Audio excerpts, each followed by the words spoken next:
a movie that actually I'm just gonna let the men in white explain this one.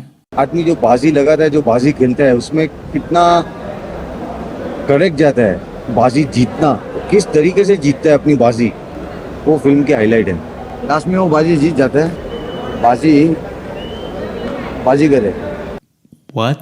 Directors तो वो कमाल के हैं, बहुत होमवर्क करके आते हैं। इतना होमवर्क कि कौन सी मूवी से कौन सा सीन कहाँ कितना कॉपी कर रहे हैं, वो सब सेट पे जाके कंफ्यूजन नहीं होनी चाहिए। बाजीगर starring Rakhi as Shobha, the most दुखियारी बेबस अबला लाचार माँ ऑफ बॉलीवुड, जिनकी आवाज में seriously दर्द होता है। अजय कहाँ है? Has anyone ever seen her happy in any movie? इस मायूस मीना का बेटा है Ajay with green eyes। Ajay की आंखें कमजोर हैं, इसलिए कुछ भी क्लियरली देखने के लिए उसे अपना चश्मा उतारना पड़ता है। जरा गौर से देखें। अजय!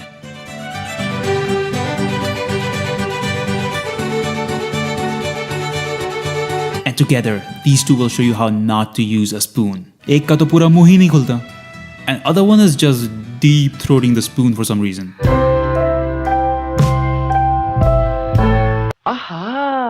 हलवा। Ajay's childhood was tough. उसने जूते पॉलिश किए, कार साफ की, और ऐसा करते करते 20 साल बाद he is still jobless. मुझ जैसे बेरोजगार से प्यार करती हो। But beside Kareeb life, he also has a love life. Ajay is seeing Seema, even though he should totally be seeing a dentist right now. अभी तो बस प्रमोट करता है, तब खाता भी था क्या? Ajay is also going through some crazy hair fall. ऐसे बाल तो मेरे भी हैं, लेकिन सर पे नहीं। Seema really loves Ajay. Ajay is also madly in love with Seema, who in heavy makeup straight up look like Tatya Vichu. But sometimes, god damn, she's hot. Wait, how old was she again? 18? Disgusting. I hate calling young women hot. Don't judge. Seema की family में है उसकी बहन प्रिया and his father Madan Chopra. Madan Chopra नाम है मेरा। Who is also a car racer. So welcome to middle class वाला Formula 1 Grand Prix, जहाँ मदन चोपड़ा का मुकाबला होगा with Vicky Malhotra with brown eyes. But Vicky जानबूझकर रेस हार जाता है because he's not Michael Schumacher. He's more like Michael Schumacher. इसको लड़की चाहिए। मैं रेस हार क्यों गया? तुम्हारे लिए। Madan Chopra wins the race without even breaking a sweat. और रेस हार के भी Vicky is like. But let me tell you, it's not just Vicky who is wet right now. Vicky से पहली मुलाकात में ही प्रिया को उससे प्यार हो जाता है because it's Abbas Mastan's movie और वो होमवर्क करके आता है. And now Priya is losing her shit, letting her imagination go wild and wants to bang him in every possible avatar, like this Chandni Chowk वाला Zorro. लेकिन यार कुछ भी बोलो, इस मास्क का इस्तेमाल तो आज भी हमारे समाज में किया जाता है. और प्रिया को प्यार है ब्राउन आंखों वाले विक्की से और सीमा को पसंद है हरी आंखों वाला अजय. और अजय के साथ रेगुलर पार्क और अम्यूजमेंट पार्क में घूमने के बाद, रोड में खुलेआम नाचने के बाद सीमा कहती है, इस तरह छुप छुप के मिलना मुझे अच्छा नहीं लगता. तो वो भाग के शादी करने का फैसला करते हैं. वो कौन सा तोहफा होता है जो शादी के बाद एक पति अपने पत्नी को पहली बार देता है? और सीमा साथ में मेले में मिलने वाला मंगलसूत्र भी लाई है.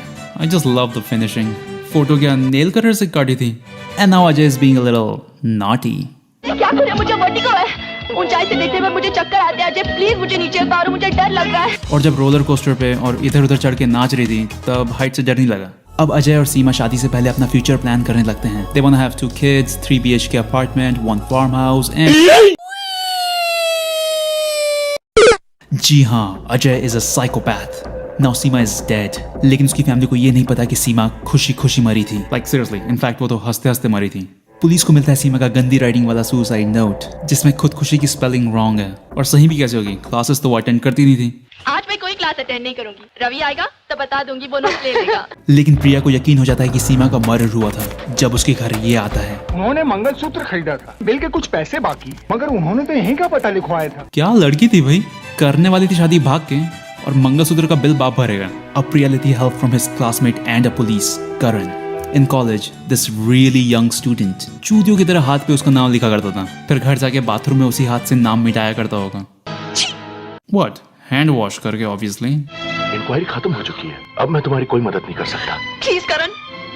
ठीक है. What a simp. और प्रिया मिलती है रवि से जो सीमा के लिए नोट्स लिखा करता था. सारे नोट्स मैं कॉपी करके तुम्हें दे दूंगा. और यही सोचता था कि वो भी मुझसे प्यार करती थी. That's the problem with boys यार. अगर कोई लड़की तुमसे अपना काम करवा रही है तो उसका सिर्फ एक ही मतलब है कि वो तुमसे अपना काम करवा रही है. रवि के पास है अजय की फोटो, लेकिन इससे पहले कि वो प्रिया को फोटो दिखाए, अजय वहां आके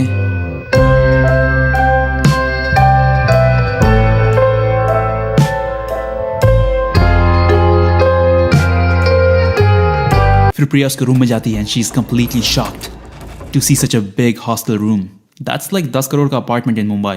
फिर हमें पता चलता है कि Vicky and Ajay are not two different people.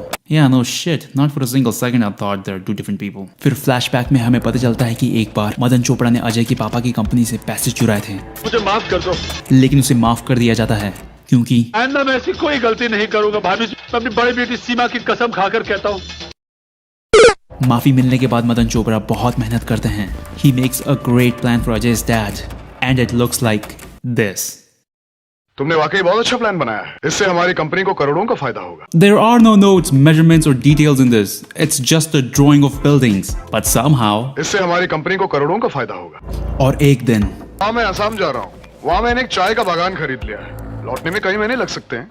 क्यों भाई, खुद चाय की पत्तियां तोड़ेगा क्या? अब उन्हें कोई चाहिए जो उनका बिजनेस संभाले और क्योंकि मदन चोपड़ा पहले भी पैसे चुराते हुए पकड़ा गया था तो पावर ऑफ अटर्नी देने के लिए उससे अच्छा कैंडिडेट कौन हो सकता था? ये पावर ऑफ अटॉर्नी है। हाँ जी। मैंने तुम्हारे नाम बनवाया। And when they come back Madan Chopra ने सब कुछ अपने नाम करवा लिया होता है। अब उसके पास सिर्फ एक चीज नहीं है, अ भाभी। तुम जैसी खूबसूरत औरत कहाँ नहाएगी? बट मदन चोपड़ा के पास भले ही पावर ऑफ अटर्नी हो, अजय के बाप के पास पावर ऑफ अर्धांगिनी है विश्वनाथ शर्मा की पत्नी हूँ। और वो उसे श्राप देती है। तो हो जाएगा। Then they get गरीब as hell, but his wife is with him. But his breath smells so bad, even she's like, get the fuck out of here. और तभी अजय के पापा को गरीबी के सदमे से हार्ट अटैक आता है। अजय की माँ भागती है। I like how वो बुढ़ा बताने आया कि तेरा पति रोड पे पड़ा है, लेकिन उसकी हेल्प नहीं किया बिकॉज उनके पास नहीं था एपी का रेनकोट। आज के हमारे sponsors, let me tell you more about AP का raincoat. I am just kidding guys, I am just kidding, sorry. Now his father is dead. ये देख के छोटा अजय कहता है, बीमार मुन्नी को भी बाहर बारिश में ले जाता हूँ, मर गई तो मदन चोपड़ा तो है ही ब्लेम करने के लिए। And after 4 dramatic zoom in, Munni dead. बहन और बाप के मरने के बाद Ajay looks at the god and doesn't say anything. Silent treatment दे रहा है और तब से अजय ने सोच लिया था कि मदन चोपड़ा को छोड़ के बाकी सभी इनोसेंट लोगों को मार डालेगा। अब मदन चोपड़ा प्रिया की सगाई विक्की से कराना चाहते हैं, फौरन अपने माँ बाप को बुला लो। लेकिन विक्की झूठ कहता है। मेरे माँ बाप अब इस दुनिया में नहीं है। क्या? Why is she surprised? तूने कभी अपने बॉयफ्रेंड से पूछे नहीं कि तेरे घर पे कौन कौन है? इतना तो मैं पैकेज डिलीवरी वाले भैया से पूछ लेता हूँ। सगाई वाले दिन शॉपिंग मॉल पे प्रिया मिलती है सीमा की दोस्त अंजलि से, जिसे लगता है कि मैंने आपको पहले भी कहीं देखा है। प्रिया उसे सगाई में बुलाती है, लेकिन आज तो मुश्किल है, मेरी नाइट ड्यूटी है। और अंजलि के कमरे में पता चलता है कि वो मॉल से वही शर्ट खरीद के लाई है जो उसने ऑलरेडी सीमा के मरने से पहले पहनी थी। Why do I notice these dumb things, man? She realizes कि विक्की ने ही सीमा को मारा था। Now she wants to inform her, लेकिन वो एंगेजमेंट में नहीं जा सकती क्योंकि मेरी नाइट ड्यूटी है। So she calls her, लेकिन विक्की फोन उठाता है और कॉल के बाद because she has a night duty, वो नाइटी पहन के टीवी देखने बैठ जाती है और तभी विक्की आके वो फोटो खा जाता है। This guy just loved eating inedible stuff back then, huh? And after this murder, movie ज़्यादा serious ना हो जाए इसलिए we have Johnny Lever doing his goofy Charlie Chaplin activities. ये जाता क्यों नहीं रे? कोशिश कर जाएगा। That's what she says. Finally the day comes जब मदन चोपड़ा विक्की को पावर ऑफ अटर्नी दे देता है। तुम्हारे नाम ये पावर ऑफ अटर्नी बनवाई है। चोपड़ा साहब, ऐसी पावर ऑफ अटॉर्नी तो बहुत भरोसे वाले आदमी को दी जाती है। अभी ने कौन बताया कि विक्की भरोसे वाला नहीं, विक्की तो भोसले वाला है। और अब विक्की ने सब कुछ अपने नाम करवा लिया है। And to celebrate he goes to party and comes the 90s most popular song. ये काली काली आंखें गोरे गोरे का। इस गाने का नाम है काली काली आंखें जो मेरी नहीं है। बैन गोरे गोरे गाल भी नहीं है, so let's just not find logic in this. Kali Kali आंखों से याद आया, अजय की आंखें थी ग्रीन, विक्की की आंखें थी brown. Then why is it black right now? और जब वो दोनों लेंस पहन लेता है तो दोनों आंखें ब्राउन हो जाती है। But then Priya finds out everything when she goes to Ajay, aka Vicky's house, जहां उसे दीवारों पे अजय का पहले से बनाया हुआ प्लान दिखता है, जो कि है चोपड़ा को क्रॉस आउट करके ऊपर शर्मा लिख देना। Still a better plan than the one Madan Chopra made. करोड़ों का फायदा होगा। Now Priya is livid. लेकिन फिर अजय बताता है कि कैसे गरीब होने के बाद उसके पापा को हार्ट अटैक आया था। And now she's feeling bad for Ajay. Bitch, वो चिड़िया उड़ मैना उड़ टाइप पूरी सीमा उड़ा दिया, 2 और इनोसेंट लोगों को मार डाला, but she's feeling bad for Ajay. His dad died because obviously he had some underlying heart disease. एक दिन के स्ट्रेस से कोई हेल्दी आदमी मर नहीं जाता। Madan Chopra didn't kill anyone. Now Madan Chopra is here with his गुंडे, जो शायद part time multi level marketing भी करते हैं। They beat अजय एंड उसकी माँ, एंड आफ्टर सीइंग उसकी माँ का absolutely low effort Rooh Afza blood, हमारा क्लार्क कैंट सुपरमैन बन जाता है। फिर वो एक पुतले पे फिश टैंक फोड़ देता है। फिश टैंक घर के बाहर कौन रखता है बे? But no fishes were harmed, that's for sure. And now Ajay is mad. Dog with that vibrating mouth, paper is not the only thing he's eating. लेकिन फिर फाइनली पुलिस आ जाती है with guns and they stop Ajay by shooting him with उसकी माँ का वास्ता। तुम्हें तुम्हारी माँ का वास्ता, अजय रुक जाओ। लेकिन तभी मदन चोपड़ा अटैक्स हिम और अजय कहता है, हरी हरी घास पे बंदर का झोपड़ा, तेरी माँ का Madan Chopra. Moral of the story, लड़कियों को पसंद आएंगे तो सिर्फ टॉक्सिक लड़के, और जो लड़के सच में केयर करते हैं वो पेड़ के पीछे खड़े होकर सब देखते रह जाएंगे। बाजीगर।